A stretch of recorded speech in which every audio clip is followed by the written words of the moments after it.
Sonra Allah subhanahu wa ta'ala ikinci ayədə buyurur ki, İnnəl insənə ləfi xusr. Həqiqətən insan xəsarat içindədir. Bütün insanlar, bunu belə tərcümə eləmək olar, bütün insanlar xəsarat içindədir. Və sonra da Allah subhanahu wa ta'ala istisna edir. Yəni bu sifətlər kimdə var, yalnız onlar istisnadır. Və birinci sifət Allah subhanahu wa ta'ala deyir ki, İlləl-ləzīnə əmən. İstisna kimdir?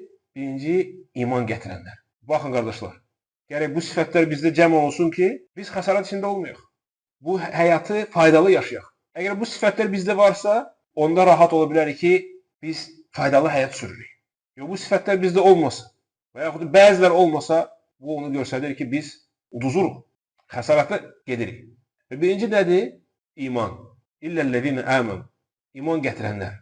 Və iman gətirməyə, qardaşlar, özündə elm öyrənmək daxil edir. Çünki sən iman necə gətirirsən? Allaha iman gətirirsən, Peyğəmbərə iman gətirirsən, imanın 6 şərti var. Kitabına iman gətirirsən. Sən bunları bilməsən, necə iman gətirəcəksən? Ona görə iman gətirmək, yəni iman ərkanları, İslamı öyrənmək, sonra iman gətirmək. Bu nəzərdə tutulur. Və həmçinin iman gətirmək, qardaşlar, yəni qəlblə təsdiq etmək, sonra dildə demək və sonra da ona əməl eləmək. Kamil iman budur. Bunun üçün də dediyimiz kimi ən birinci öyrənməlisən. Bu ayə onu göstərir ki, əgər insan dinini öyrənmir, xəsarət içindədir. Çünki necə iman gətirəcək, bilmir dinini. Yəni bilsin. Bu birinci sifət. İkinci sifət, deyir Allah subhanahu ta'ala, İlləl-ləzīnə əmənu və amilus salihət. İman gətirənlərdən başqa və bir də əməl-i salih, salih əməl edənlərdən başqa. Və salih əməl, qardaşlar, bütün o əməl ki, Allah onu sevir, bu salih əməldir. Fikirləşmir təkcə namaz, fikirləşmir təkcə zəkat, meçidə getmək. Hər bir Allah sevdiyi əməl, İstər zahiri olsun və ya qəlbi əməl olsun. İstər səninlə Allahın arasında olsun, namaz kimi, zəkat kimi, həc kimi və yaxud da başqa bəndələrlə olsun.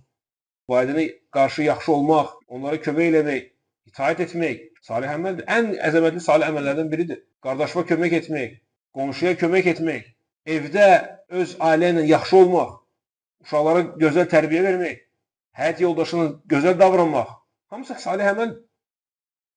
Və bu onu göstərir ki, qardaşlar, iman mütləq əməllə təsdiq olunmalıdır.